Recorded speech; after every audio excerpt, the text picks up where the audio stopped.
আজকে মৃদুলা সংসারে হবে ঢেঁড়স আলুর তরকারি। এই ঢেঁড়স আলুর তরকারির জন্য আলুটা কেটে নিলাম। এই ঢেঁড়সটা ধুয়ে কেটেছিলাম। এই রেসিপিটার জন্য এক টুকরো আদা, একটা কাঁচা লঙ্কা একসাথে বেটে নেব। ঢেঁড়স আর আলু নুন হলুদ দিয়ে আলাদাভাবে ভেজে নেব।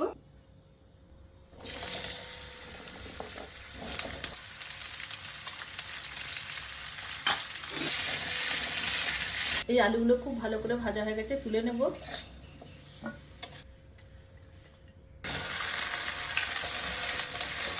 এই ঢেঁড়সটা একটু নাড়াচাড়া করার পর তারপরে দেবো নুন হলুদ। এখানে একটা পেঁয়াজ নিয়েছিলাম, আধখানা এই ঢেঁড়সের মধ্যে দেবো, আধখানা মশলার জন্য রেখে দেবো। ঢেঁড়সটা দেখুন হালকা করে ভেজে নিলাম, এরপর ঢেলে দেবো। গরম তেলে অল্প করে 5 ফোড়ন দেবো, অল্প চিনি, কেটে রাখা পেঁয়াজ টমেটো,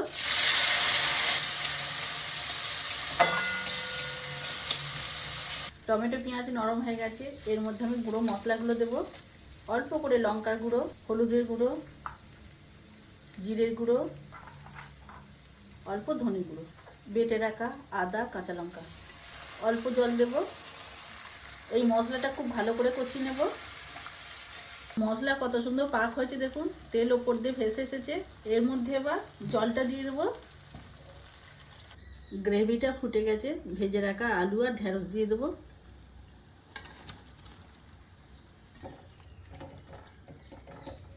এটা 5 মিনিটের জন্য ঢাকা দিয়ে দেবো।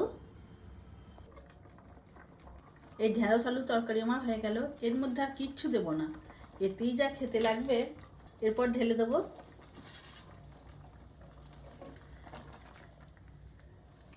মৃদুলা সংসারের ভিডিওগুলো যদি আপনাদের ভালো লাগে, লাইক শেয়ার কমেন্টস করবেন।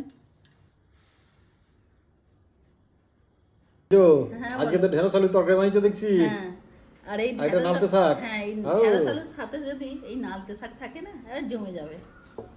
আলু ঢেঁড়স সিদ্ধ হয়ে গেছে, কিন্তু ঢেঁড়সগুলো বেশ গোটা গোটা রয়েছে। যথারীতি খুব সুন্দর। আজকে ঢেঁড়স আলুর রেসিপিটা আমার এক বোন বলেছিল, আমি ওই বোনের জন্য রাখলাম।